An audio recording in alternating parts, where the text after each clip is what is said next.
I have a question for you guys. Who buys the SSA calendar? Raise your hands if you bought the SA calendar. If you remember in April, this was the picture that was shown for April. My name is Brian Carver. Good morning. I'm going to talk to you about my journey from becoming from a glider pilot to a touring motor glider pilot and the things that I've learned on the way. Okay, there are three types of motor gliders.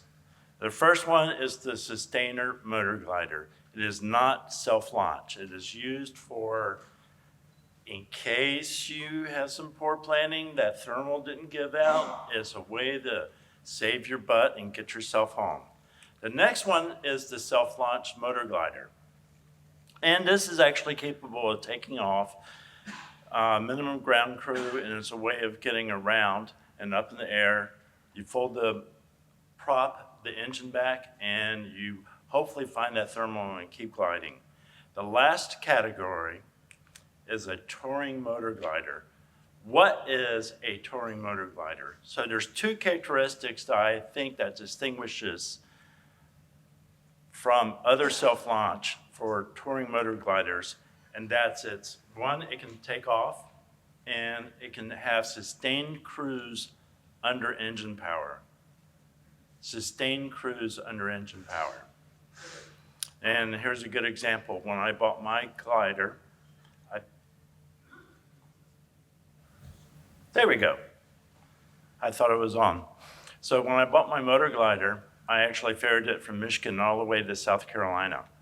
So the additional qualities that you see about motor gliders is that they typically will have a feathering prop. Some of them have a fixed versus a retractable gear. If it's fixed gear, it's a tricycle versus the tail draggers type. Some of them have interchangeable wings. Some of them you can fold.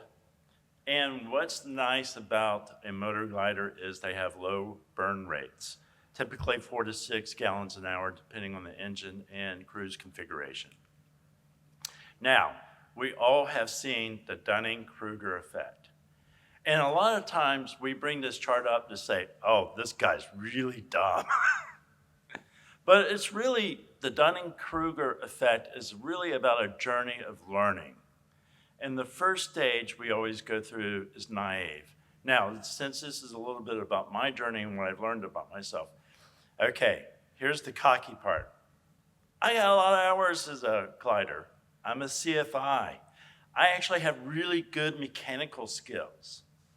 And because of the related knowledge, buying a touring motor glider and flying it should be no big deal. Then the reality shift comes in. And this is where, oh, I've gotten over my head. The tail dragger kicked my butt. We'll talk more about that later. Landings were hard on this airplane. And the increased complexity just moved stuff way up.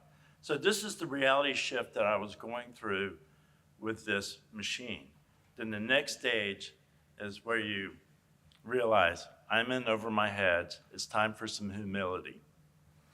You ask for help, get some instructions, and most importantly, you practice, practice, practice, and even more practice. And this is important. You take note of what you can do and what you can't do, and you understand that's your skills gap, and you work on that skills gap. And finally, I'm not there. This is the next stage I'm hoping to get to. And that's where you become an expert and you learn more about the flying that you're doing and how you can bring it to other people. One, you got to know your limitations. Well, you should know that in even the humility stage. You need to be skeptical and you got to be curious. And you're always learning, and most importantly, most experts share their knowledge. And this is one of the things I love about the gliding community. We're so happy to share our knowledge. So for me, why did I want a touring motor glider? Okay, I live in South Carolina. When I moved to South Carolina, I had to drop my membership in the North Carolina Soaring Association. And I moved in that very corner of South Carolina where South Carolina, Georgia, and North Carolina meet in the mountains, and sometimes we call that deliverance country.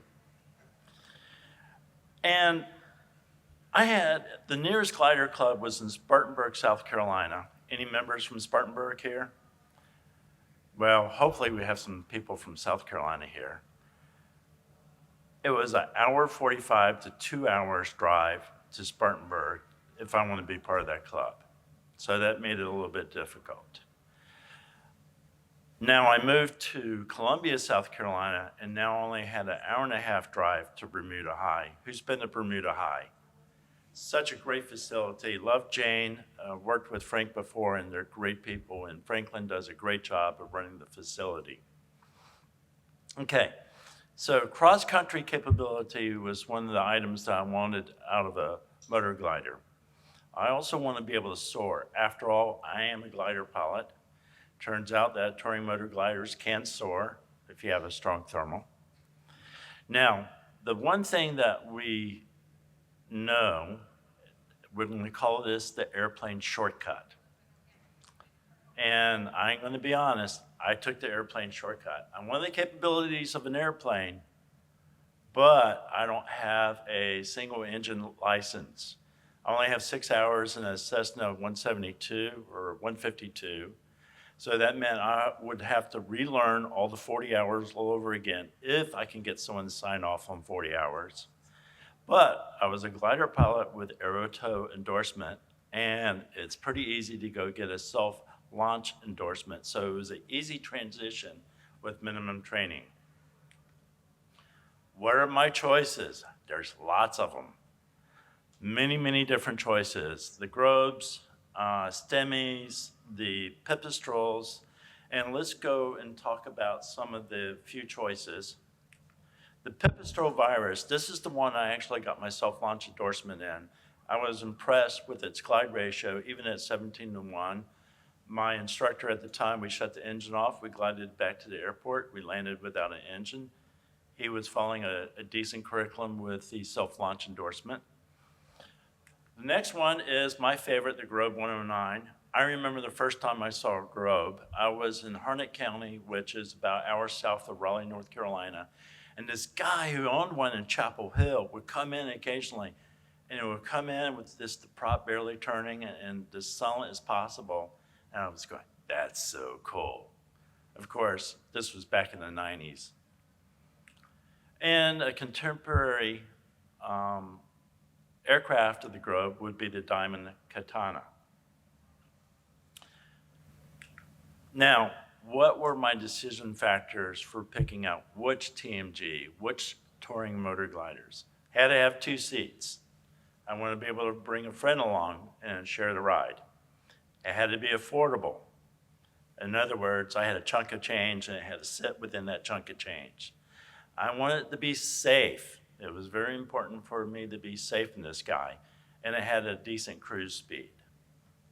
So those were my criteria for picking out which TMG. It's time to go shopping. Okay, Wings and Wheels. They were a great company to work with. They've helped me with parts. And what I love about Wings and Wheels is their classified program is excellent. You can go in there and search under glider, 2 seats, motor gliders, and just have a great time shopping around. Now, I would pick out a glider, and the next thing I would do is go look at accident reports. This is, I think, kind of important. You want to know what is your typical error, what is your consistent issues with that particular ship. So, and I wanted something safe. Now, there was an accident this past summer where a Grobe, I'm not sure what happened, we don't have a final report, basically fell out of the sky, crashed. And if you look, right there is actually the horizontal stab. I thought that was a wing. It turns out to be the horizontal stab. And the occupants were injured, but not so bad. I think the Grobe was a good choice in terms of safety.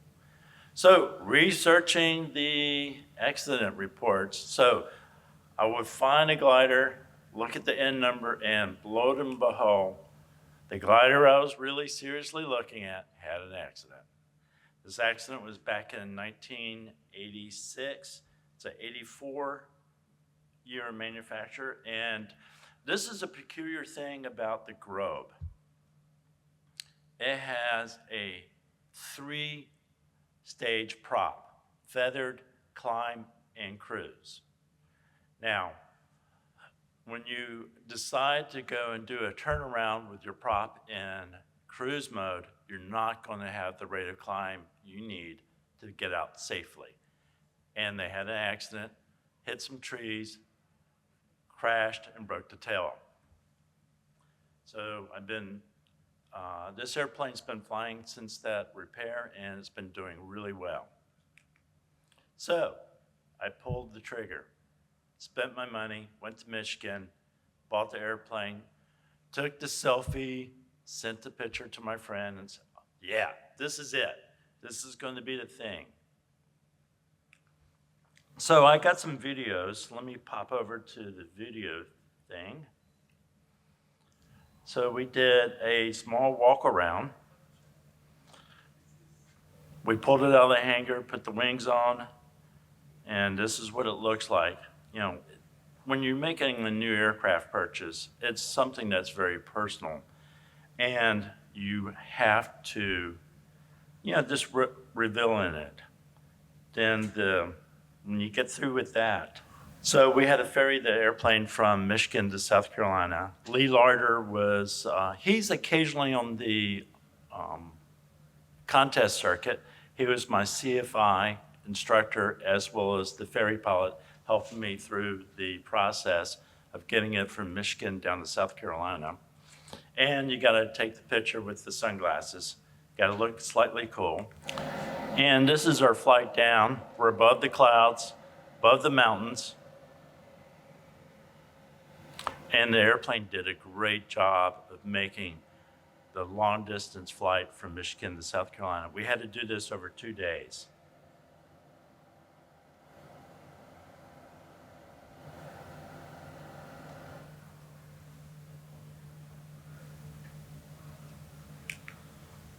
I get it back home. I'm stationed out of Owens Field in Columbia, South Carolina. And I took the picture of the glider. This is it, it's home. So what did I learn on my ferry flight? Again, I've kind of gone from that naive to the humility stage in my learning process. Taxiing is way harder than I thought it would be. Way harder. All my landings require assistance from the instructor pilot. I swear I was lined up. He says, "You're not lined up." I am lined up. You're not lined up. It was not fun trying to get that thing on the ground. Okay, once in cruise, it was a joy to fly. Very stable platform, and it's a good flying airplane in a cruise configuration. Okay, going from Michigan over to South Carolina, you have to fly over the Appalachian, and it increased my anxiety level to the nth degree. When I picked my route down, I actually tried to make sure I was weaving in between airports and there was something hopefully within gliding range. But when you're looking down on the mountains, it's kind of scary. And I wasn't used to this. And being a glider pilot, do you really trust your engine? Especially on a new airplane? Having a partner to share flying duties on the way down was a big help. One of the things that we would often do is I would run navigation using a electronic flight book on my cell phone, and Lee would be flying and we would switch off. And that really actually helped for a long distance ferry. When we got to Columbia, Lee did not want to go in the Class C. The airplane did not have ADS-B. He didn't want to deal with ATC. You do what the instructor tells you to do. So we flew around, snuck under the 1,800-foot floor of the Class C. And for me, it was already bouncing with the thermals. I had a terrible time of maintaining altitude at 1,600 feet. And it was something I had to learn. And one of the things I was hoping for was getting a cruise speed, and this is where I was a little disappointed. The cruise speed was way lower than expected, and a lot has to do with climbing, because the airplane would climb at 70, you might get the cruise at 80, depending on where the prop is. And I've actually got the cruise speed up much higher now that I've learned more about the airplane. So what are my next steps? Lee didn't sign me off. We didn't have enough time in instruction. I agreed with him as a CFI. You gotta be safe. You gotta listen to the guy who's signing you off. Practice taxiing is important. I need to do that. Also, I had to upgrade the avionics because the radio and transponder were like from the 90s, and now I live underneath a Class C, both at my house and at the airport, so gotta have ADS-B. So why are tail draggers so hard? And I really had to think about this. As glider pilots, we're used to one main wheel, and it's a different dynamic. Secondly, do you ever practice taxiing in your glider? And it turns out that's a necessary skill to learn when you transition to a tail dragger. It's just something we don't do, and here we are in the tail dragger with 2 wheels and a tail wheel. You have to learn it, and I took the time to practice it. This is important. You gotta keep your tail wheel between your mains. Once it starts getting outside there, the potential for a ground loop goes way up. And when you're dealing with a crosswind situation, we all know how to do the wing low. Put the wing low into the wind, cross control with the rudder, keep the nose pointed down straight. And now it's easy to land on one main wheel, but with 2 wheels and they're off center of the center line, that just makes it way harder, and you have to be more precise and fast on the rudder. Okay, the avionics upgrade. I worked with my mechanic. I built my own stack. I folded the sheet metal, put everything together. I used a Stratus ESB transponder with ADS-B in with GPS, and ADS-B out with a GPS receiver, and I also got a ADS-B in. The ADS-B receiver is actually underneath the radio in that wiring mesh stuck in there. And I'm really pleased with this because I could stick it in as a module. If you ask me to pull this out, I can have it out in about 10 minutes. One of the things that we learned in my first annual, I didn't have an ELT. If you're looking at anything with cross-country capability, you need to have an ELT. In fact, all gliders should have an ELT, just in case. So adopting to the touring motor glider for me, I had to modify my checklist. I had to modify my standard operating procedures because of the engine and fuel pump.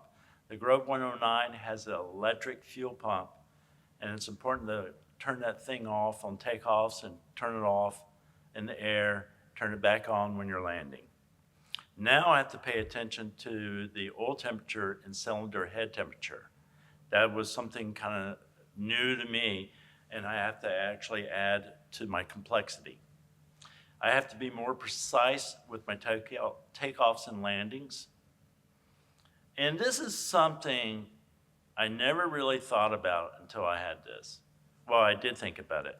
When I was teaching gliding and working with the club, I would walk up to the tow pilot. Any tow pilots in here? All right, so you know the deal. We would go to you and ask, is it safe? And you would calculate your takeoff distances, and we'll trust you.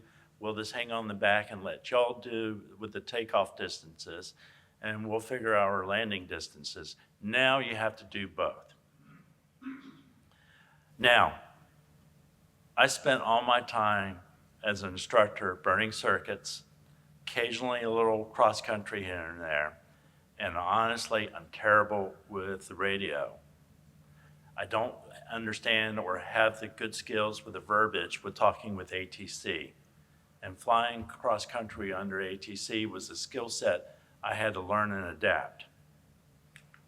So takeoff distances in the Grove, I live in South Carolina, which means the temperature's rarely below 85 degrees. And if you look on the chart in the far right corner with the density altitude, you notice that our landing or takeoff distances, it's kind of long. So we're looking at between, 800 feet, 700, yeah, around 800 feet to 1,500 feet, depending on the temperature and density altitude. Something to take in consideration. Landing distance, also much longer than what I was used to in a glider. I remember I could took an L-13 and stick it within probably, with a little bit of headwind, probably within 100 feet, plunk that thing down and land it. So I had to change my standard operating procedures. It uses the ABBCCCDDE checklist. Altimeter, ballast, belts, controls, canopy, cable. Look over at the wing runner. Is the tail dolly off? Direction of wind, E for emergency. So I couldn't use that anymore. So I had to adapt my own takeoff checklist, which is flight. We'll talk about that a little bit later. And I was still able to use foostall with a twist, which is flaps, undercarriage, speed, trim, air brakes, look, land. This is one of the things I like about glider pilots. We have really good, precise, memorized checklists that take care of everything. The other big thing I'm a believer in is the point and say, which is the Japanese Sasha Kenko method of working to be safe. You say the word and you point at it. So let's take a look at some videos here.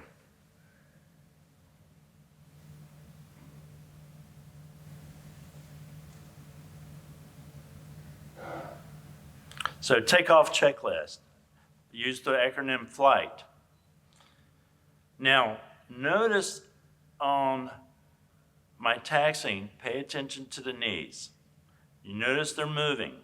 I got the stick back because we don't want the wind affected. You want to make sure that tail's planted on the ground. Stay hydrated as usual. If you look into the cockpit, you can see where now I have an iPad to help with navigation and with awareness.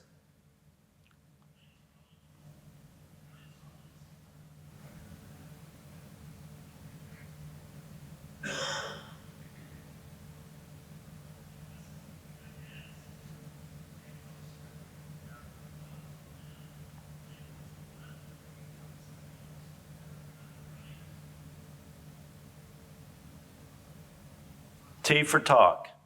The microphone doesn't pick up what I'm saying here, but I would typically say Owens glider 58287, taking runway 31, staying in the pattern, Owens. Okay, now we're gonna start taxiing out. Again, pay attention to the knees. And what you'll see, you have to really anticipate where you're, okay, if I'm turning to the right halfway through the turn, you need to start stopping it. And I want to talk to you about two key things that pay attention to. Let me get this. You see this little white stripe? I got one over here too. If you look, you're actually even with the horizontal line, the horizon line. We're going to talk a little bit more about that in a bit. So what I like to do is pretty much a rolling takeoff, get myself straight, then I apply the power, and let's bring this thing up.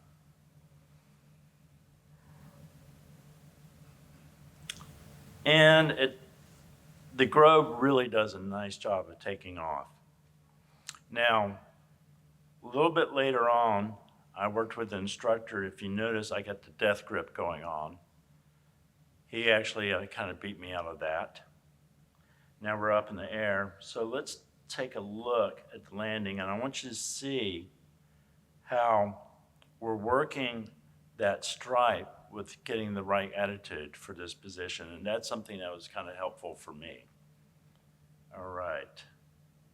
We're landing 3-1 into the north.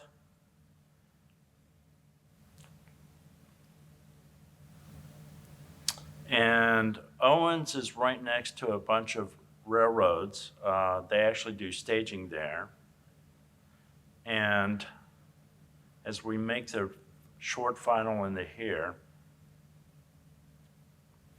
working our way into a nice landing position. Sometimes I think the camera makes it look more dramatic than it is. And remember, the camera's off-centered. I'm definitely lined up here.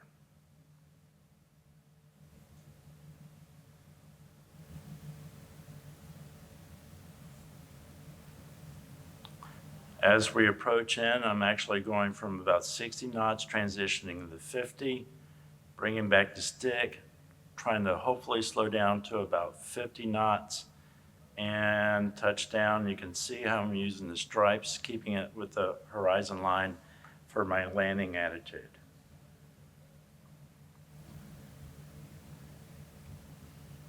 So lessons with Stoney. I worked with this guy who has a little bit of a glider license. He's a good expert, lots of hours, and he actually worked with me. So we're going to go over Foostall, my modified landing checklist. And the big difference is instead of saying flaps, I reach over, we're pulling back the power, and I turn on the fuel pump. I still maintain saying the word undercarriage, just in case I get into another ship that actually has retractable landing gear. Always stay consistent with your standard operating procedures. Nice bright day. It's a good center view of the cockpit. We're actually, let me see which way we're going to land on 3-1 back to the north again, like he did in the previous video.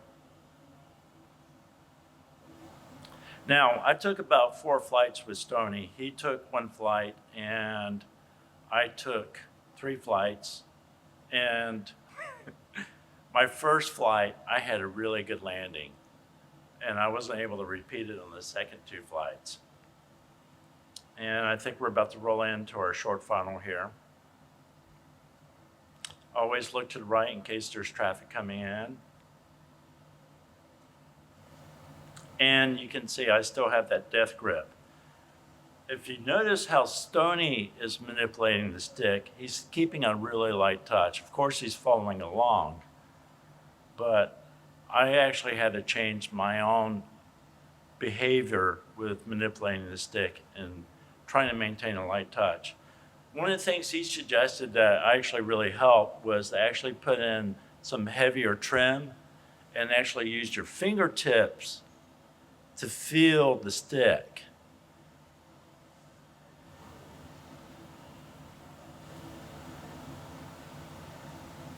Nice stable approach. Again, we're gonna, you can almost see that hopefully we're at yellow triangle, and we're gonna start slowing down from there. From yellow triangle to 60 knots down to 50. And there we go. So again, I thought this was one of my better landings. So one of the things that I had to learn was what is the right takeoff and landing attitude. And with the Blanik L13, I just remember shoving the stick forward to get the tail up, get it flying and stable behind the tow plane. And again, I had to adapt to a new way of flying. And essentially, one of the things I really like about this aircraft is do nothing. It'll fly itself off the ground, and it does a nice job of that. The camera on the wing view just gives a nice presentation of the attitude, and you can see me push the stick slightly forward once I get in the air to build up airspeed. And should be going to full power now.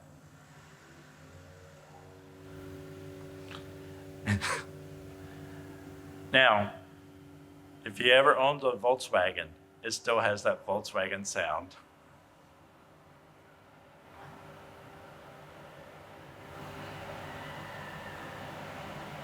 And now we're up in the air and flying. Crosswind turns, I don't do my crosswinds turn until I hit 300 feet AGL. The field elevation is 200 feet. That means I'm going up to 500 feet on my altimeter. And then I'll start my crosswind turn, and the video will transition to the base turn.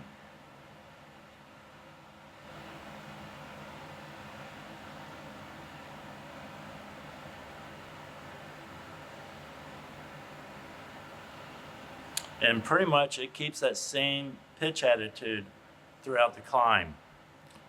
The Grove climbs best under climb mode on the propeller at 58 knots. And there we are, we're crosswind. Now we're switching to our base turn. This time I'm landing 1-3, a little bit to the south.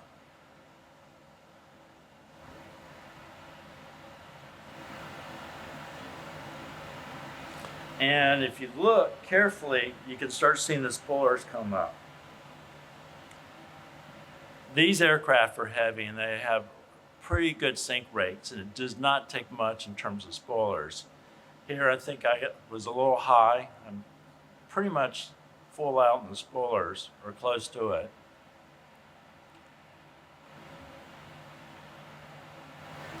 Leveling out, center line onto the runway, and start noticing I'm pitching back to get to the right landing attitude. And you just simply maintain it, let the airplane land itself. Spoilers out to start slowing down. And there we go. Now, as glider pilots, you gotta land without an engine. So the question is it a normal glider landing, or is it a dead stick landing? So I'm gonna stick with, it's a normal glider landing. So I took an extra turn here with the throttle back to actually allow the cylinder head temperature to drop down from 150 down to the 140, the 120 range Celsius. And I'm on downwind for runway 31, and you're gonna see the propeller slow down and eventually come to a stop and get feathered.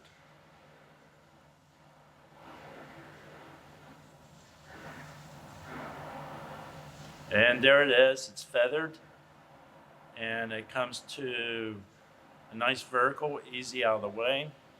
This gives you a good view of the spoilers in action, and it really does not take much for these things to sink down.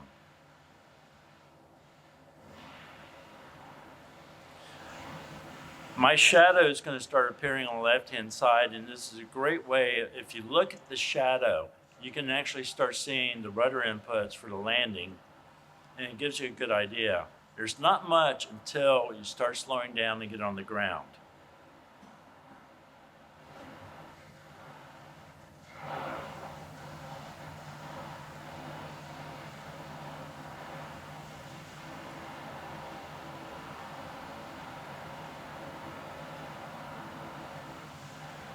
Start watching that rudder, a little bit of inputs. Inputs get bigger. Now I need to straighten this guy out on the line. If you notice, I'm a little bit off right here. The plane will veer off to the left side of the runway. Spoilers out to get the plane slow down. And when I slow down enough for my target turn-off area, I turn on the engine and taxi off. No ground crew needed.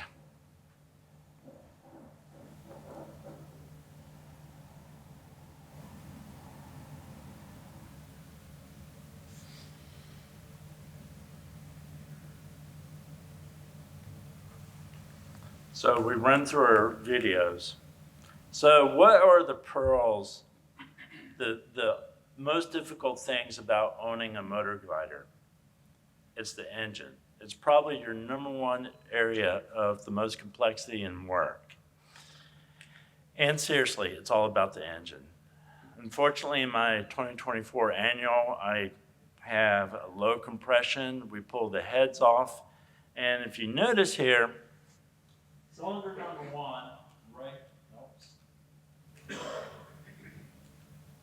cylinder number one had the best compression. It looks cleaner compared to cylinder number three, which actually had the worst compression.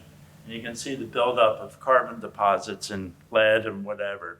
As the engine cools down, if you look at the drippy drips, they're going upwards.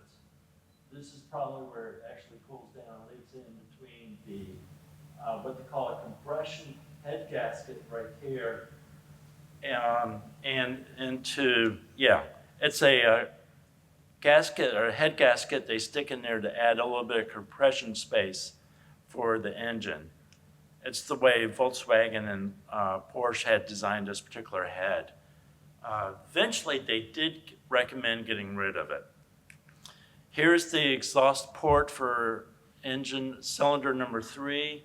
You can actually see a little bit right here. The exhaust gasket was broken, misshaping, and it was leaking gases and probably not doing a good job with the temperatures on the aluminum heads. So when you look at this, this is a serious concern. So here's my advice to you. Touring motor gliders are a compromised design, okay? It's not an airplane, it's not a glider, it's definitely a compromise. It's something in between, and it's really its own critter, as we would say in the South. Older motor gliders are more affordable, but parts availability is getting an issue. Some of us have been discussing that Hoffman Prop has gone into bankruptcy, receivership. Hopefully they can actually get the working capital to continue to keep our props going. I talked to Grove.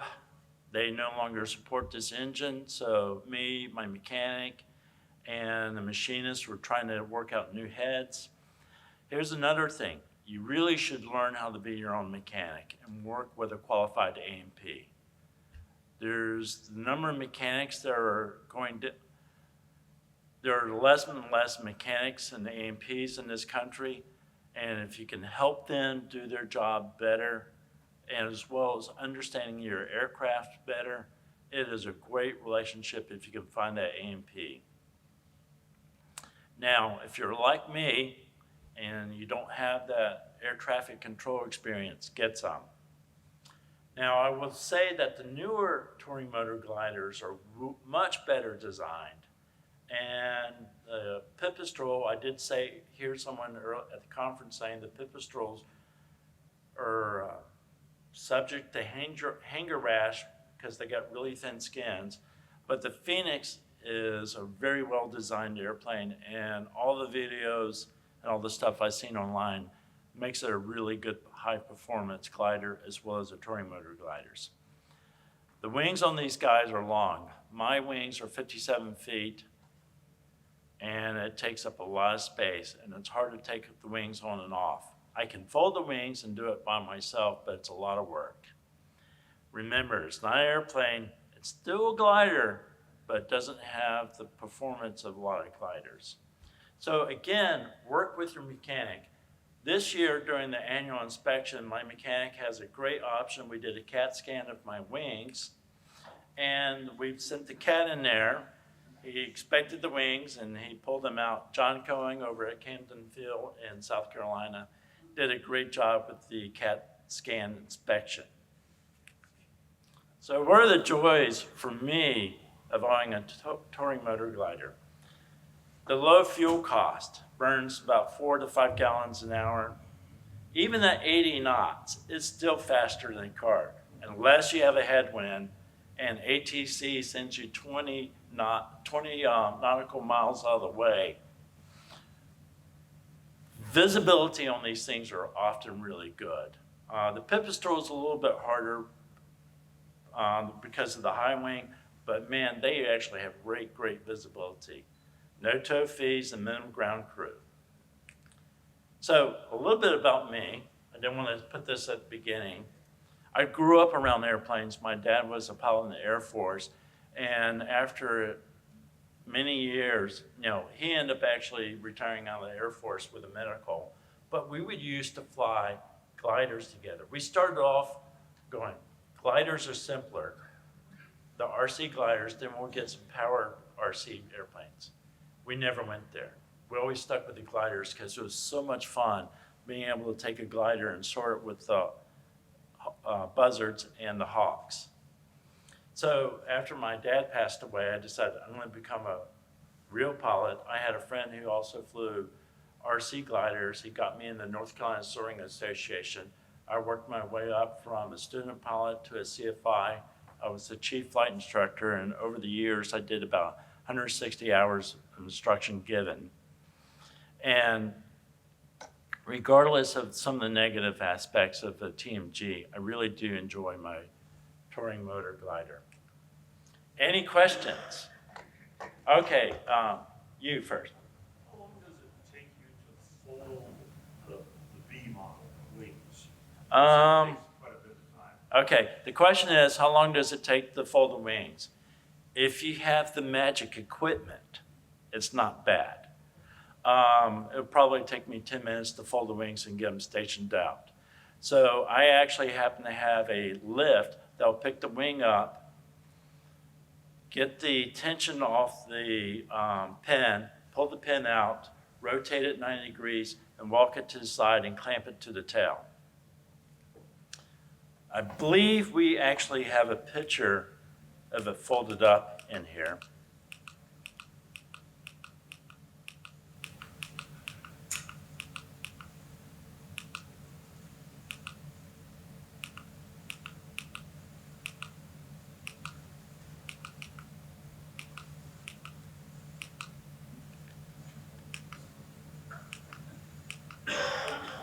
There we are.